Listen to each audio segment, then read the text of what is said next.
The silence in my grandfather's basement was the loudest thing I'd ever heard. It had been 3 months since we buried him, and every corner of his workshop still screamed of his absence. The house, the workshop, I inherited everything. For him, it had been a laboratory, a radio shack, and, as I was about to find out, a doorway.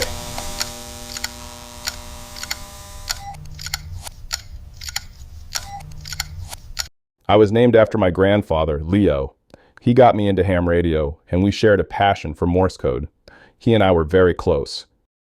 We both served in the military, and the Army-Navy games were always a highlight in our family. I served in the Army as an 18 Echo. My grandfather wasn't just any ham. He'd been a spook in the Navy, a crypto tech in the Naval Security Group during the Cold War. It explained his paranoia, his obsession with ciphers, and the lead-lined door to this basement. I was clearing out a workbench when I discovered a strange machine under a heavy tarp. It was a chaotic masterpiece of brass coils, glowing vacuum tubes, and a heavy, weighted Morse key made of polished steel and brass. It looked like something Jules Verne would have designed if he'd understood quantum mechanics. Taped to the side of the machine was a note in his familiar, spidery script. CQ pasts, seeking QSO with yesterday. Classic Grandpa. He was always tinkering around. It was his final, unfinished project, a theoretical device, a simulator to imagine talking to the past.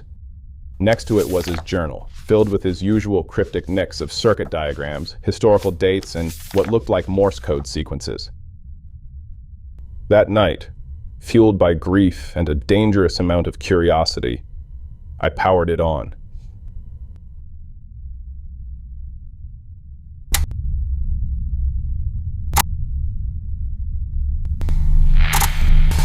The tubes wound up, not with an orange glow, but an eerie, pulsing blue. The air in the basement grew cold, and the fine hairs on my arms stood on end.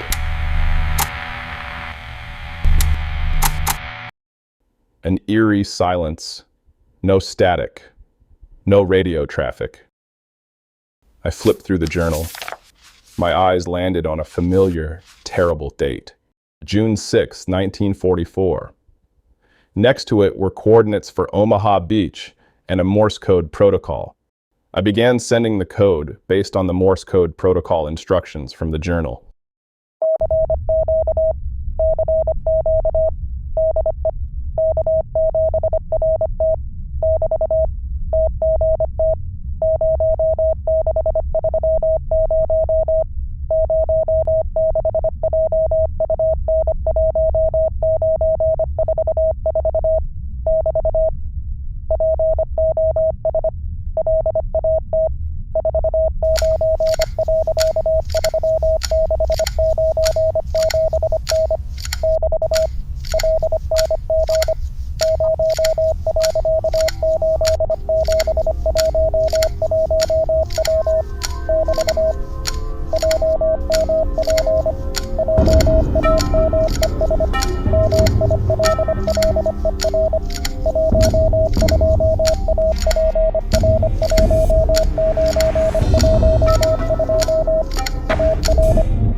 The world didn't fade.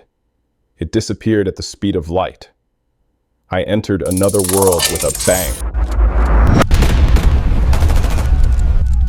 I opened my eyes to gray skies. My hands weren't mine, they were calloused and filthy. Fragmented memories that were not my own, yet intimately familiar, flooded my mind. A farm in Pennsylvania. The face of a girl named Sarah. The chaos and violence on Omaha Beach. Sergeant Miller! Miller! The name of the man screaming at me, Sergeant Lieutenant Miller! Kowalski. Get on the damn horn now! The main radio took a direct hit! We need naval fire on that nest or we're all dead! It's tearing the whole company apart! He addressed me as Sergeant Miller. Who am I? Panic, cold, and absolute seized me. How do I get back? I need my grandfather's machine. Miller! Miller! We need naval fire on that pillbox nest now!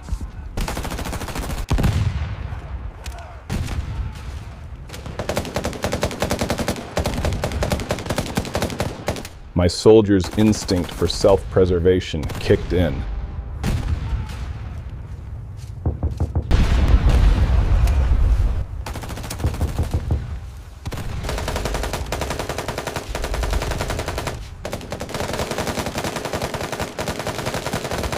That's when I saw it.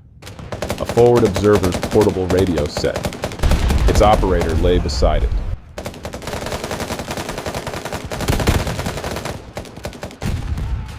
The radio's microphone was shattered, but its attached Morse key, a J38, looked pristine. It was out in the open with no cover or concealment. There was no way to get to it without exposing myself to enemy fire. I don't know if it was me or Sergeant Miller, but I went all out on a Hail Mary run. Cover me!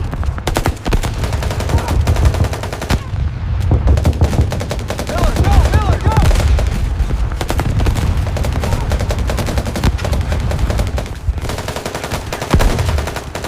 Sergeant Miller, go! Go! Go! Keep moving! You got it! Keep low! The ground shook as I ran, and bullets whizzed past me. I was an easy target, but I somehow managed to advance unscathed.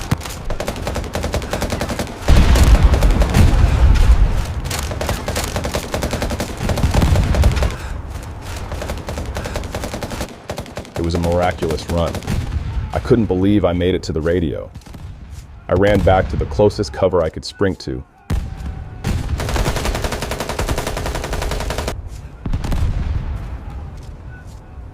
The explosion knocked me to the ground, and I felt a burning sensation on my side. But nothing was going to stop me. I ran for cover. He got it! Oh! I don't believe it! Lieutenant Kowalski calculated the bombing coordinates, but I knew, from my vantage point, they were a guess, a desperate plea. Hey, Miller! Grid Alpha Zulu 130-434. My own mind, Leo's mind, took over it. I could see the gun emplacement with a clarity the terrified lieutenant couldn't. I made a rapid calculation, adjusting his grid reference. I was changing things. This was wrong. But the men dying around me, their screams, their blood in the sand, they were real. I made a choice. As a Green Beret, I knew how this worked. Triangulation and reading the terrain. I corrected his calculation. The unit's call sign came to my mind because of Sergeant Miller. Whatever he knew, I knew. I sent my signal to the Naval Fire Direction Center.